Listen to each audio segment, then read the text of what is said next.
Subscribe کریں ہمارے channel کو اور بیل آئیکن کو کلک کریں تاکہ ہماری ہر نئی آنے والی ویڈیو آپ تک بآسانی پہنچ سکے۔ بسم اللہ الرحمن الرحیم۔ حضرت زید بن حارثہ رضی اللہ تعالیٰ عنہ۔ بہت پہلے کی یہ بات ہے، ملک عرب میں بنی مان نامی ایک مشہور قبیلہ تھا۔ اس قبیلے سے تعلق رکھنے والی ایک عورت تھی جس کا نام سودا بنت سغلہ تھا۔ ایک روز وہ حسب معمول اپنے گھر میں کام کاج میں مشغول تھی، اور پھر دن بھر کے اس کام کاج اور محنت و مشقت کے بعد جب اسے کچھ فرصت میسر آئی اور گھڑی بھر کے لیے سستانے کی غرض سے وہ اپنے گھر کے آنگن میں آ بیٹھی تو اسے اپنے میکے کی یاد ستانے لگی۔ ماں باپ اور بھائی بہنوں سے ملاقات کے لیے دل مچلنے لگا، اور پھر اس کا شوہر حارثہ جو کام کاج کے سلسلے میں گھر سے باہر گیا ہوا تھا، شام کے وقت جب وہ واپس گھر لوٹا تو سودا نے اس کے سامنے اس خواہش کا اظہار کیا جس پر شوہر نے اسے چند دنوں کے لیے میکے چلے جانے کی اجازت دے دی۔ تب ایک روز سودا اپنے محلے کی دیگر چند مسافر عورتوں کے ہمراہ اس علاقے کی جانب روانہ ہوئی جہاں اس کا میکہ آباد تھا۔ اس سفر میں اس کم سن لخت جگر زید بھی ہمراہ تھا جس کی عمر اس وقت 8 سال تھی۔ دوران سفر راستے میں کچھ لٹیروں نے حملہ کر دیا، مال و اسباب بھی لوٹا اور کچھ لوگوں کو قیدی بنا کر اپنے ہمراہ لے گئے، جن میں سودا کا کم سن لخت جگر زید بھی شامل تھا۔ سودا بیچاری ممتا کی ماری اس ناگہانی آفت پر بس روتی اور سر پیٹتی رہ گئی۔ پہلے آنسو بہاتی ہوئی اپنے میکے پہنچی، انہیں بھی خوب رلایا اور پھر اپنے گھر چلی آئی۔ حارثہ نے جب اپنی بیوی کو تنہا آتے دیکھا تو وہ پریشان ہو گیا۔ سودا نے اسے تمام ماجرا کہہ سنایا، تب وہ ہوش و حواس گنوا بیٹھا۔ سارا دن بیٹی کے غم میں دردناک اشعار گنگناتا اس کی تلاش میں نگری نگری بستی بستی مارا مارا پھرتا۔ اس دور کے دستور کے مطابق اس بچے کو غلام بنا لیا گیا، اور پھر کچھ ہی عرصے بعد جب عکاظ کا مشہور سالانہ میلہ لگا تو ان لٹیروں نے اس کم سن بچے کو وہاں اس میلے میں فروخت کی غرض سے پیش کیا۔ اس وقت اس میلے میں قریش مکہ کے نامور اور خوشحال تاجروں میں سے چند افراد خریداری کی غرض سے وہاں موجود تھے۔ انہی میں سے حکیم بن حزام بن خولید ام المؤمنین حضرت خدیجہ بنت خولید رضی اللہ تعالیٰ عنہ کے بھتیجے نامی تاجر نے عکاظ کے اس میلے میں چند کم سن غلام خریدے، جن میں حارثہ اور اس کی بیوی سودا کا ایک گمشدہ نور نظر زید بھی شامل تھا۔ حکم بن حزام بعد میں مسلمان ہو گئے تھے، لہذا رضی اللہ تعالیٰ عنہ ان غلام کو ہمراہ لیے ہوئے واپس مکہ پہنچے۔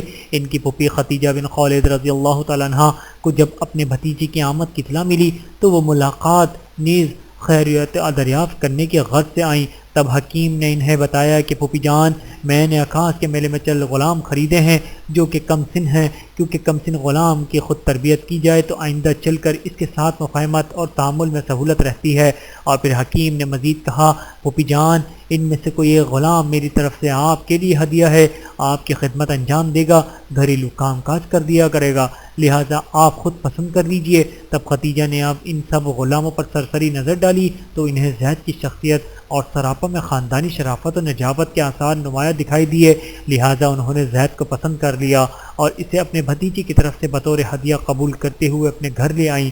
اس کے بعد کچھ عرصے ہی گزرا تھا کہ خدیجہ رضی اللہ تعالیٰ عنہ کی شادی تمام بنی نوح انسان میں اشرف ترین اور صادق و امین یعنی محمد صلی اللہ علیہ وآلہ وسلم کے ساتھ ہو گئی، جن کی ابھی تک من جانب اللہ بعزت نہیں ہوئی تھی۔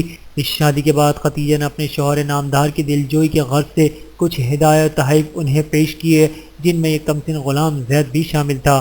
یوں اب زید کے شب و روز محمد بن عبداللہ صلی اللہ علیہ وآلہ وسلم کی صحبت معیت میں گزرنے لگے کہ جنہیں اس وقت قبیلہ قریش میں اور تمام شہر مکہ میں انتہائی عزت و احترام کی نگاہ سے دیکھا جاتا تھا، بلکہ عنقریب جنہیں اللہ کی طرف سے نبوت و رسالت سے سرفراز کیا جانے والا تھا، اور صرف قریش ہی کیا تمام نہ بنی آدم بلکہ تمام مخلوق میں سب سے افضل و بہتر قرار دیا جانا اللہ کو مقصود تھا۔ دوسری طرف بیٹی کی جدائی اور غمشدگی کے باعث اس کی ماں صدمے سے نڈھال تھی، مسلسل روتے روتے اس کا برا حال ہو گیا تھا، آنسو تھے کہ تھپتے ہی نہیں تھے، دل میں ایسی آگ لگی تھی جو کسی صورت بجھتی نہیں تھی۔ جو بات اسے مزید اداس اور پریشان کیے رکھتی تھی وہ یہ کہ کاش کسی طرح اسے کم از کم اتنا ہی معلوم ہو جائے کہ اس کا نور نظر اور لخت جگر زندہ ہے یا مر چکا ہے۔ اگر زندہ ہے تو اس سے دوبارہ ملنے کی امید باندھ لے، اور اگر مر چکا ہے تو بس رو دھو کر خاموش ہو جائے۔ جبکہ اس بچے کا غم زدہ باپ حارثہ تو بیٹی کی جدائی میں ہوش و حواس ہی تقریباً کھو بیٹھا، کسی کام کاج کے قابل نہیں رہا۔ کام کاج کے بجائے دن بھر بیٹی کی تلاش میں چاروں طرف مارا مارا پھرتا، ہر آنے جانے والے کو روک روک کر اس سے اپنے بیٹے کے بارے میں پوچھتا۔ دن بھر بے خودی و لاچاری کی کیفیت میں اشعار گنگناتا پھرتا جن کا مفہوم کچھ اس طرح ہے: اے میرے بیٹے زید، تیری یاد میں کتنا رویا ہوں، میری سمجھ میں کچھ نہیں آتا کہ میں آخر کیا کروں۔ مجھے کیسے پتہ چل سکے گی یہ بات کہ تو اب تک زندہ ہے، لہٰذا میں تجھ سے دوبارہ ملنے کی امید قائم کر لوں، یا یہ کہ تو اب اس دنیا میں نہیں رہا لہٰذا میں دل پر پتھر رکھ لوں۔ تجھے زمین نگل گئی ہے یا آسمان کھا گیا ہے؟ کیا تجھے موت نے اچک لیا ہے یا ان ظالم پہاڑی راستوں میں تو ہمیشہ کے لیے کہیں کھو گیا ہے؟ ہر صبح طلوع ہوتا ہوا یہ سورج مجھے تیری یاد دلاتا ہے، اور پھر ہر شام غروب ہوتا ہوا یہ سورج مجھے تیری یاد دلاتا ہے، اور تب ڈوبتے ہوئے سورج کے ساتھ میرا بھی دل ڈوبنے لگتا ہے اور مجھے موت اپنی طرف بڑھتی ہوئی محسوس ہونے لگتی ہے۔ اسی کیفیت میں وقت گزرتا رہا، آتے جاتے موسموں کا سفر جاری رہا۔ آخر ایک بار موسم حج کے موقع پر دور دراز کے علاقوں سے جب بڑی تعداد میں لوگ مکے آئے ہوئے تھے، زید کے قبیلے کے کچھ لوگ بھی آئے تھے۔ انہی دنوں ایک روز بیت اللہ کے طواف کے دوران ان میں سے کچھ لوگوں کا اچانک زید کے آمنا سامنا ہو گیا۔ ملاقات ہوئی، صورتحال کے بارے میں آگاہی ہوئی، اور پھر ان لوگوں نے حج سے فراغت کے بعد واپس اپنے علاقے میں جا کر زید کے والدین کو اس بارے میں مطلع کیا۔ تب زید کے باپ حارثہ نے نہایت عجلت میں مکہ روانگی کے لیے سواری کا انتظام کیا، اپنے بھائی کعب کو بھی ہمراہ لیا، کچھ مال بھی ساتھ لیا تاکہ مکہ پہنچنے کے بعد زید کے آقا کو یہ مال بطور فدیہ پیش کر کے اپنے نور نظر کو آزاد کرایا جا سکے۔ دونوں نہایت بے چینی کے ساتھ سفر کرتے ہوئے مکہ پہنچے۔ وہاں لوگوں سے زید کے آقا یعنی رسول اللہ صلی اللہ علیہ وآلہ وسلم کے بارے میں معلومات حاصل کی، اور پھر آپ سے ملاقات کی آمد کا مقصد بیان کرتے ہوئے کہا: اے عبد المطلب کے گھرانے والو، تم اللہ کے پڑوسی ہو، تم لوگ تو قیدیوں کو رہائی دلایا کرتے ہو، بھوکے کو کھانا کھلایا کرتے ہو، پریشان حال کی دستگیری کیا کرتے ہو۔ اور لمحہ بھر کے توقف کے بعد نہایت درد بھرے لہجے میں کہا: ہم آپ کے پاس آئے ہیں اپنے بیٹے کے سلسلے میں جو کہ آپ کے پاس ہیں، ہم اپنے ہمراہ کچھ مال بھی لائے ہیں جو اس کی قیمت کے طور پر کافی ہو جائے گا، بس آپ ہم پر یہ احسان کر دیجئے کہ اس کے فدیے کے طور پر آپ جو چاہیں ہم سے تقاضا کر لیجئے۔ اس پر رسول اللہ صلی اللہ علیہ وآلہ وسلم نے قدر حیرت کے ساتھ دریافت فرمایا: میرے پاس تمہارا بیٹا کون ہے؟ وہ بولے: آپ کا نو عمر خادم زید بن حارثہ۔ اس پر رسول اللہ صلی اللہ علیہ وآلہ وسلم نے فرمایا: کیا میں تمہیں ایک ایسی تجویز دوں جو تمہارے لیے اس فدیہ سے زیادہ مناسب رہے گی؟ وہ بولے: ضرور فرمائیے، کیا ہے وہ تجویز؟ آپ نے فرمایا: میں ابھی اسے یہاں بلاتا ہوں، تم اسے اختیار دینا کہ یا وہ تمہارے ساتھ جانا پسند کر لے، اور تب میں تم سے اس کا کوئی فدیہ وصول نہیں کروں گا، یعنی مفت میں تمہارے حوالے کر دوں گا، اور یا وہ میرے ساتھ رہنا پسند کر لے اور تب میں بھی اس سے بے رخی نہیں کر دوں گا، یعنی اگر وہ میرے ساتھ رہنا پسند کر لیتا ہے تو میں اسے زبردستی خود سے دور نہیں کروں گا۔ وہ کہنے لگے: بے شک آپ نے بہت ہی انصاف کی بات کی ہے۔ اور تب رسول اللہ صلی اللہ علیہ وآلہ وسلم نے زید کو بلوایا۔ زید کی آمد کے بعد آپ نے ان دونوں افراد کی جانب اشارہ کرتے ہوئے زید سے دریافت فرمایا: یہ دونوں کون ہیں؟ تم انہیں جانتے ہو؟ زید نے کہا: جی ہاں، یہ میرے والد ہیں حارثہ بن شراحیل، اور دوسرے میرے چچا ہیں کعب بن شراحیل۔ تب آپ نے زید کو مخاطب کرتے ہوئے فرمایا: میری طرف سے تمہیں اختیار ہے، اگر تم چاہو تو میرے پاس ہی رہو، اور اگر چاہو تو ان کے ہمراہ چلے جاؤ۔ زید نے کسی تردید یا تعمیل کے بغیر فوری طور پر جواب دیا: میں تو آپ کے پاس ہی رہوں گا۔ تب وہ دونوں زید کے والد اور چچا انتہائی حیرت زدہ رہ گئے اور زید کو یوں کہنے لگے: زید، تمہیں کیا ہو گیا؟ یہ تم کیا کہہ رہے ہو؟ کیا تم اپنے ماں باپ کے ساتھ رہنے کی بجائے یہاں غلامی کی زندگی کو پسند کر رہے ہو؟ زید نے جواب دیا: میں نے ان کا یعنی رسول اللہ صلی اللہ علیہ وآلہ وسلم کا جو حسن اخلاق دیکھا ہے، اس کی وجہ سے میں انہیں چھوڑ کر کہیں نہیں جا سکتا۔ تب زید کے والد اور چچا خوب اصرار کرتے رہے کہ زید ہمارے ساتھ چلو، جبکہ زید کی طرف سے مسلسل انکار کا سلسلہ جاری رہا۔ رسول اللہ صلی اللہ علیہ وآلہ وسلم نے جب یہ عجیب و غریب صورتحال دیکھی تو آپ اپنی جگہ سے اٹھے اور زید کو ہمراہ لیے ہوئے سیدھے بیت اللہ کے قریب پہنچے، جہاں اس وقت حسب معمول قریش کے معزز افراد بڑی تعداد میں موجود تھے۔ آپ نے وہاں پہنچنے کے بعد ان تمام سرداران قریش کو مخاطب کرتے ہوئے با آواز بلند کہا: اے جماعت قریش، گواہ رہنا، آج سے یہ زید میرا بیٹا ہے۔ زید کے باپ اور چچا نے جب یہ منظر دیکھا تو یہ سوچ کر کافی مطمئن ہو گئے کہ ہمارا بیٹا زید یہاں مکے میں معزز ترین خاندان بنو ہاشم میں پرورش پائے گا۔ مزید یہ کہ جب وہ خود یہاں خوش ہے تو پھر ہمیں اور کیا چاہیے۔ اور یوں وہ دونوں مسرور و مطمئن اور ہنسی خوشی مکے سے واپس اپنے علاقے کی جانب روانہ ہو گئے۔ اور پھر اپنے علاقے میں پہنچنے کے بعد زید کی ماں کو بھی یہ کہہ کر خوب مطمئن کر دیا کہ ہمارا بیٹا وہاں مکے میں بہت خوش ہے۔ وہاں ایک بہت ہی معزز ترین اور انتہائی شریف النفس انسان نے اسے اپنا منہ بولا بیٹا بنا لیا ہے۔ مزید یہ کہ اب وہ گم شدہ تو نہیں ہے بلکہ ہمیں اس کا ٹھکانہ معلوم ہے، لہٰذا جب ہمارا جی چاہے گا ہم وہاں جا کر اس سے مل لیا کریں گے۔ ادھر مکہ شہر میں بیت اللہ کے قریب تمام سرداران قریش کی موجودگی میں رسول اللہ صلی اللہ علیہ وآلہ وسلم نے جب اپنے اس نو عمر غلام زید کو اپنا منہ بولا بیٹا بنانے کا اعلان کیا تھا، تبھی سے تمام شہر مکہ میں لوگ اسے زید بن محمد کے نام سے پکارنے لگے تھے۔ اسی کیفیت میں وقت گزرتا رہا حتیٰ کہ اللہ سبحانہ و تعالیٰ کی طرف سے اپنے حبیب صلی اللہ علیہ وآلہ وسلم کو تمام دنیا انسانت کی رہبری اور رہنمائی کے غرض سے مبعوث فرمایا گیا۔ متنبع یعنی منہ بولا بیٹا بنانے کی ممانعت۔ رسول اللہ صلی اللہ علیہ وآلہ وسلم کی بعثت سے قبل مکہ شہر میں زید کو آپ کے بیٹے کے طور پر پہچانا جاتا تھا، لیکن آپ کی بعثت کے بعد قرآن کریم میں تبنی کی حرمت کا حکم نازل ہوا۔ تب آپ نے بھی اس حکم ربانی کی تعمیل میں زید کے بارے میں یہی معاملہ اپنایا کہ یہ میرا بیٹا نہیں ہے۔ ہاں البتہ آپ کی طرف سے زید کے لیے وہی پرانی عنایتیں اور شفقتیں بدستور جاری رہیں۔ اس سلسلے میں قرآنی تعلیم یہ ہے وَمَا جَعَلَ أَدْعِيَاءَكُمْ أَبْنَاءَكُمْ ذَلِكُمْ قَوْلُكُمْ بِأَفْوَاهِكُمْ وَاللَّهُ يَقُولُ الْحَقَّ وَهُوَ يَهْدِي السَّبِيلَ۔ سورۃ الاحزاب آیت نمبر 4۔ ترجمہ: اللہ نے تمہارے منہ بولے بیٹوں کو تمہارا بیٹا نہیں بنایا، یہ تو تمہارے اپنے منہ کی باتیں ہیں، جبکہ اللہ تو حق بات بتاتا ہے اور سیدھی راہ سمجھاتا ہے۔ اس کے بعد مزید ارشاد ربانی ہوا ادعوہم لآبائہم هو اقسط عند اللہ۔ سورۃ الاحزاب آیت نمبر 5۔ تم ان اپنے منہ بولے بیٹوں کو پکارو ان کے حقیقی باپوں کی طرف نسبت کر کے، یعنی ان آیات میں منہ بولا بیٹا یا بیٹی بنانے کی حرمت کا حکم نازل ہوا اور یہ تاکید کی گئی کہ ہر انسان کو اس کے حقیقی باپ کا بیٹا کہہ کر ہی بلایا جائے اور اسی کی طرف نسبت کی جائے، نہ کہ کسی اور کی طرف۔ دین اسلام کی ایک بہت بڑی خصوصیت یہ ہے کہ دین فطرت ہے، لہذا اسلام کا ہر حکم اللہ کی بنائی ہوئی فطرت کے عین کے مطابق ہے۔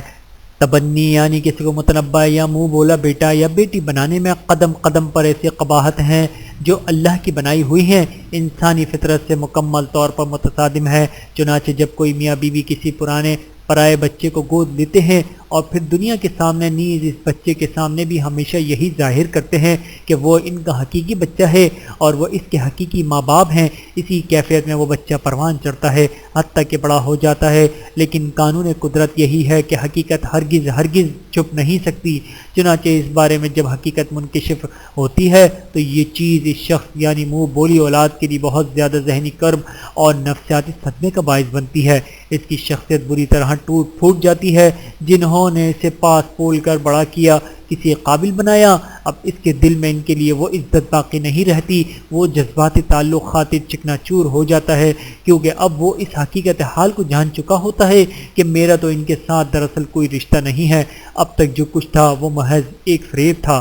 مزید یہ کہ دوسری طرف جو اس کے اصل والدین اب وہ ان کی تلاش میں سرگردہ رہنے لگتا ہے، یہی فکر ہمہ وقت اس کے دل و دماغ پر چھاتی رہتی ہے کہ کاش کسی طرح میں ان کا کوئی کھوج لگا سکوں، کسی طرح ان کے بارے میں کچھ جان سکوں کہ وہ کون ہیں اور کہاں ہیں۔ ان کی محبت اسے پریشان کیے رکھتی ہے اور اس کے ساتھ ہی اس کے دل میں ان کے خلاف نفرت کے جذبات بھی پروان چڑھنے لگتے ہیں۔ انہوں نے مجھے کیوں چھوڑا؟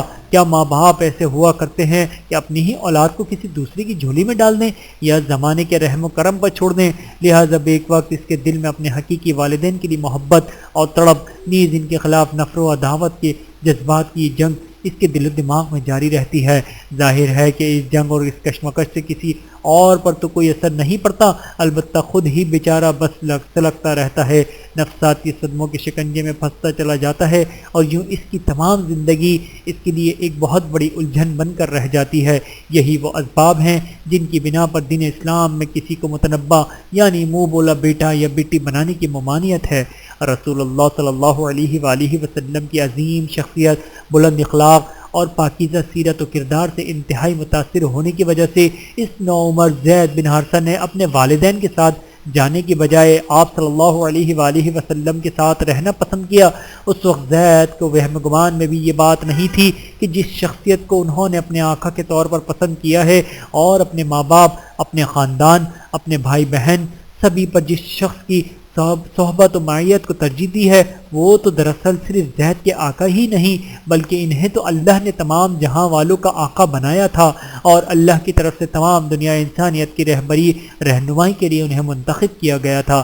زید کے تصور میں بھی یہ بات نہیں تھی کہ عنقریب آسمان سے ایک نیا اور آخری دین نازل ہوگا، اور پھر اس دین کی بنیاد پر اس زمین میں ایک نئی دنیا وجود میں آئے گی، ایک نیا معاشرہ تشکیل پائے گا، ایک نیا نظام قائم ہوگا، اور تب اس نئی دنیا میں نئے معاشرے میں وہ گنے چنے چند افراد جنہیں بڑی اہمیت اور بنیادی حیثیت حاصل ہوگی، ان میں زید بھی ہوں گے بلکہ سر فہرست ہوں گے، اور انہیں اس نئی عمارت میں سنگ بنیاد کی حیثیت حاصل ہوگی، کیونکہ اس واقعے کے بعد جب محض چند سال ہی گزرے تھے کہ اللہ عز و جل کی طرف سے تمام دنیا انسانیت کی رہبری اور رہنمائی کے خاطر رسول اللہ صلی اللہ علیہ وآلہ وسلم کو آخری نبی بنا کر بھیجا گیا، اور تب آپ صلی اللہ علیہ وآلہ وسلم کے گھرانے کے ایک فرد کی حیثیت سے زید نے سب سے پہلے دین اسلام قبول کیا۔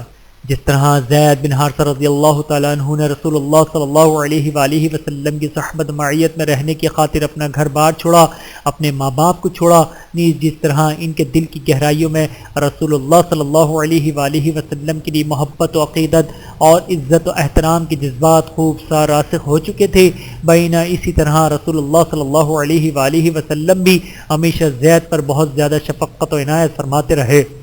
آپ صلی اللہ علیہ وآلہ وسلم نے زید کو ہمیشہ اپنے گھر کا فرد سمجھا۔ گھر کے دیگر افراد کے ساتھ آپ کا جو رویہ و سلوک تھا وہی رویہ زید کے ساتھ بھی تھا، نیز گھر کے کسی بھی فرد کو جو حیثیت اور اہمیت حاصل تھی وہی زید کو بھی حاصل تھی۔ حضرت زید رضی اللہ تعالیٰ عنہ اگر کبھی کسی سفر کے موقع پر گھر سے دور جاتے تو رسول اللہ صلی اللہ علیہ وآلہ وسلم اداس ہو جاتے۔ زید رضی اللہ تعالیٰ عنہ آتے تو آپ صلی اللہ علیہ وآلہ وسلم ہی مسرور و مطمئن ہو جاتے، خوب والہانہ انداز میں مسرت کا اظہار فرماتے، اور اس طرح گرم جوشی کے ساتھ زید کا استقبال فرماتے کہ یہ سعادت کسی اور کو نصیب نہیں ہو سکی۔ اسی کیفیت میں مکے میں وقت گزرتا رہا۔ نبوت کے 13ویں سال کے آخر میں جب ہجرت مدینہ کا حکم نازل ہوا، تب اس وقت کی تعمیل کے طور پر رسول اللہ صلی اللہ علیہ وآلہ وسلم و دیگر تمام مسلمان رفتہ رفتہ مکے سے مدینہ کی جانب ہجرت کر گئے، اور پھر چند ہی روز بعد جب زید بن حارثہ رضی اللہ تعالیٰ عنہ مدینہ پہنچے، تب فرط مسرت کی وجہ سے رسول اللہ صلی اللہ علیہ وآلہ وسلم کی جو کیفیت تھی، اس کی منظر کشی کرتے ہوئے ام المؤمنین حضرت عائشہ صدیقہ رضی اللہ تعالیٰ عنہ فرماتی ہیں، زید بن حارثہ جب مدینہ پہنچے اس وقت رسول اللہ صلی اللہ علیہ وآلہ وسلم میرے گھر میں تشریف فرما تھے، اور اس وقت آپ نے محض ایک تہبند باندھ رکھی تھی۔ زید نے جب گھر کا دروازہ کھٹکھٹایا تو آپ اسی کیفیت میں اپنی تہبند تھامے ہوئے دروازے کی طرف لپکے زید کو گلے سے لگایا اور بوسہ بھی دیا۔ میں نے آپ کو اس کیفیت میں دروازے پر جاتے ہوئے نہ کبھی اس سے قبل دیکھا تھا اور نہ کبھی اس کے بعد دیکھا۔ بحوالہ ترمذی شریف۔ ہجرت کے بعد اب یہاں مدینے میں وقت کا سفر جاری رہا۔ رسول اللہ صلی اللہ علیہ وآلہ وسلم کے لیے زید بن حارثہ رضی اللہ تعالیٰ عنہ گھر کے فرد کی مانند تو پہلے ہی تھے، اب مزید ہر دم اور ہر لمحہ تعلق مضبوط سے مضبوط تر ہوتا چلا گیا۔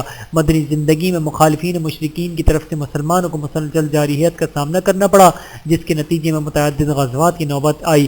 ایسے ہی میں ہر غزوے کے موقع پر زید رضی اللہ تعالیٰ عنہ رسول اللہ صلی اللہ علیہ وآلہ وسلم کی زیر قیادت شریک رہے، بلکہ پیش رہے اور بے مثال شجاعت و جرات کا خوب مظاہرہ کرتے رہے۔ غزوہ موطا۔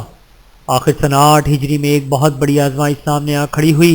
ہوا یہ کہ سن 6 ہجری میں مسلمانوں اور مشرکین مکہ کے مابین صلح حدیبیہ کے نام سے جو مشہور تاریخ معاہدہ طے پایا تھا، اس کے نتیجے میں رسول اللہ صلی اللہ علیہ وآلہ وسلم اور تمام مسلمانوں کو مشرکین مکہ کی جانب سے جب قدر بے فکری نصیب ہوئی تھی، تب اس موقع سے فائدہ اٹھاتے ہوئے آپ صلی اللہ علیہ وآلہ وسلم نے دعوت اسلام کے اس مبارک سلسلے کو مزید وسعت دینے کا فیصلہ فرمایا تھا۔ اسی سلسلے میں ان دونوں مختلف فرمانداروں، حکمرانوں، امراء و سلاطین اور والیان ریاست کو خطوط ارسال کیے تھے، جن میں انہیں دین برحق قبول کرنے کی دعوت دی گئی تھی۔ اسی سلسلے میں رسول اللہ صلی اللہ علیہ وآلہ وسلم کے قاصد کی حیثیت سے حارث بن عمیل الازدی رضی اللہ تعالیٰ عنہ بصرہ کے فرمانبردار کے نام تحریر فرمودہ آپ صلی اللہ علیہ وآلہ وسلم کا نام مبارک لیے ہوئے جب مدینے سے بصرہ کی جانب مہوئے سفر تھے، تب راستے میں ملک شام کے حدود میں بلقہ نامی ریاست جو کہ سلطنت روم کے تابع تھی کہ فرمانبردار شراجیل غسانی نے انہیں روکا، تشدد کا نشانہ بنایا اور پھر انتہائی سنگ دلی اور صفاکی کا مظاہرہ کرتے ہوئے ان کے ہاتھ پاؤں رسیوں سے جکڑنے کے بعد انہیں قتل کر ڈالا۔ رسول اللہ صلی اللہ علیہ وآلہ وسلم کو جب اس افسوسناک واقعے کی اطلاع ملی تو آپ انتہائی رنجیدہ ہو گئے، کیونکہ کسی نہتے اور بے قصور انسان کو بالخصوص غیر ملکی قاصد اور سفارتی نمائندے کو ناحق یوں قتل کر ڈالنا یقیناً بہت ہی بڑا جرم تھا۔ مزید یہ کہ یہ سفارتی آداب کی سنگین خلاف ورزی بھی تھی۔ رسول اللہ صلی اللہ علیہ وآلہ وسلم یہ انتہائی افسوسناک بلکہ المناک واقعہ پیش آنے پر یہ فیصلہ فرمایا کہ اب رومیوں کے خلاف تادیبی کارروائی ضرور ہو چکی ہے۔ چنانچہ 3000 افراد پر مشتمل ایک لشکر سلطنت روم کی جانب روانہ کیا گیا۔ اس موقع پر آپ نے اس لشکر کا سپہ سالار حضرت زید بن حارثہ رضی اللہ تعالیٰ عنہ کو مقرر فرمایا اور وصیت فرمائی کہ زید کے بعد سپہ سالاری کے فرائض جعفر بن ابی طالب انجام دیں گے اور ان کے بعد عبداللہ بن رواحہ جو کہ انصار مدینہ میں سے تھے انجام دیں گے، اور ان کے بعد تم باہم مشاورت کے بعد کسی کو اپنا سپہ سالار منتخب کر لینا۔ گویا رسول اللہ صلی اللہ علیہ وآلہ وسلم کو اس موقع پر من جانب اللہ خبر دے دی گئی تھی کہ اس موقع پر یہ تینوں حضرات یک کے بعد دیگر شہید ہو جائیں گے، اور پھر یہ لشکر حضرت زید بن حارثہ رضی اللہ تعالیٰ عنہ کی زیر قیادت مدینہ منورہ سے سوئے منزل رواں دوا ہوا۔ طویل مسافت طے کرنے کے بعد جب یہ مبارک لشکر جزیرۃ العرب اور سلطنت روم کے مابین سرحد علاقے میں پہنچا تو وہاں موتا نامی مقام پر جو کہ رفتہ رفتہ تقسیم در تقسیم کے سلسلوں کے بعد موجودہ اردن میں واقع ہے، جو صورتحال جو نظر آئی وہ نہایت خلاف توقع اور انتہائی پریشان کن تھی، کیونکہ وہاں منظر کچھ ایسا تھا کہ سامنے رومیوں کے 1,00,000 فوج مقابلے کے لیے تیار تھی۔ مزید یہ کہ اس سرحدی علاقے میں آباد بہت سے عرب قبائل غسان وغیرہ جو دینی، معاشی، سیاسی طور پر سلطنت روم کے تابع تھے، ان کے 1,00,000 جنگجو بھی یہاں رومی فوج کی شانہ بشانہ موجود تھے۔ یعنی صورتحال یہ بنی کہ ایک طرف مسلمان محض 3,000 جبکہ دوسری جانب ان کے بالمقابل 2,00,000 مسلح اور چاق و چوبند جنگجوؤں پر مشتمل بہت بڑا لشکر جرار۔ مسلمان اپنے وطن سے دور پردیس میں جبکہ دشمن اپنی سرزمین پر، مسلمانوں کو اشیاء خردنوش اور دیگر ضروری اسباب کی شدید قلت کا سامنا، جبکہ دشمن کے پاس ہر قسم کے اسباب کے خوب فراوانی روانی۔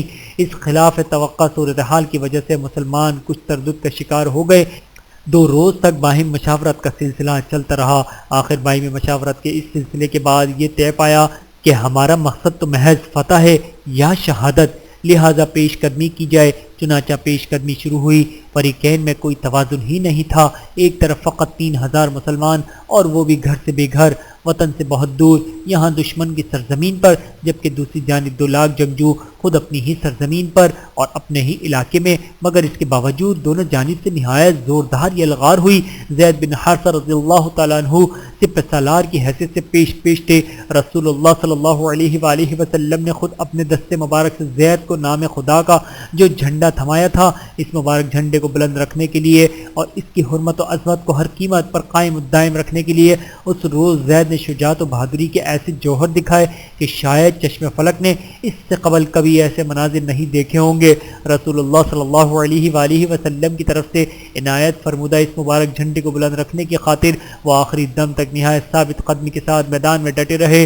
بے شمار تلواروں، تیروں اور نیزوں نے ان کے تمام جسم کو چھلنی کر ڈالا، اور پھر آخر ان بے شمار زخموں کی تاب نہ لاتے ہوئے موتا کے میدان میں وطن سے بہت دور، اپنے گھر سے بہت دور، اپنے شہر مدینہ سے بہت دور، اپنے پیاروں سے بہت دور، اللہ کے دین کی سربلندی کی خاطر رسول اللہ صلی اللہ علیہ وآلہ وسلم کی طرف سے عنایت فرمودہ اس مبارک جھنڈے کی حرمت و عظمت کو برقرار رکھنے کی خاطر زید نے اپنی جان کا نذرانہ پیش کیا، اپنی جان قربان کر دی، مگر اس مبارک جھنڈے کو کسی صورت رنگو نہیں ہونے دیا۔ یوں حضرت زید بن حارثہ رضی اللہ تعالیٰ عنہ، جنہیں رسول اللہ صلی اللہ علیہ وآلہ وسلم نے اپنے بچوں کی طرح پالا تھا، اپنے گھر کا ایک فرد بنایا تھا، جن کے ساتھ آپ کا بہت ہی گہرا اور قریبی تعلق تھا اور بہت ہی جذباتی قسم کا لگاؤ تھا، سن 8 ہجری میں موتا کے میدان میں اپنے اللہ سے جا ملے جب ان کی عمر 43 سال تھی۔ ادھر مدینہ میں رسول اللہ صلی اللہ علیہ وآلہ وسلم جب تعزیت کے غرض سے زید کے گھر پہنچے، ان کے اہل خانہ کو تسلی دی اور صبر کی تلقین کی، اور پھر جب اٹھ کر وہاں سے واپس روانہ ہونے لگے تو کیفیت یہ ہوئی کہ زید کی کمسن بیٹی بار بار آپ صلی اللہ علیہ وآلہ وسلم کی ٹانگوں سے لپٹ رہی تھی، جو خوب بلک بلک کر روتی۔ تب آپ صلی اللہ علیہ وآلہ وسلم کی آنکھوں سے بھی زار و قطار آنسو بہنے لگے، اور یوں زید رضی اللہ تعالیٰ عنہ کے گھر والوں کو صبر کی تلقین کرتے کرتے اور آپ صلی اللہ علیہ وآلہ وسلم پر بھی گریہ طاری ہو گیا۔ اللہ تعالیٰ کی ان پر کروڑوں رحمتیں نازل ہوں، آمین ثم آمین۔ ربنا تقبل منا انک انت السمیع العلیم وتب علینا انک انت التواب الرحیم وآخر دعوانا ان الحمد للہ رب العالمین۔ ویڈیو دیکھنے کا بہت شکریہ۔ مزید ویڈیوز دیکھنے کے لیے ہمارے چینل کو سبسکرائب کریں۔ اگر ویڈیو پسند آئے تو لائک کریں۔ اچھی بات کو دوسروں تک پہنچانا صدقہ جاریہ ہے۔ جزاکم اللہ خیرا کثیرا۔ اپنا اور اپنے پیاروں کا بہت زیادہ خیال رکھیے گا اور مجھے دعاؤں میں یاد رکھیے گا۔ Take care. اللہ حافظ۔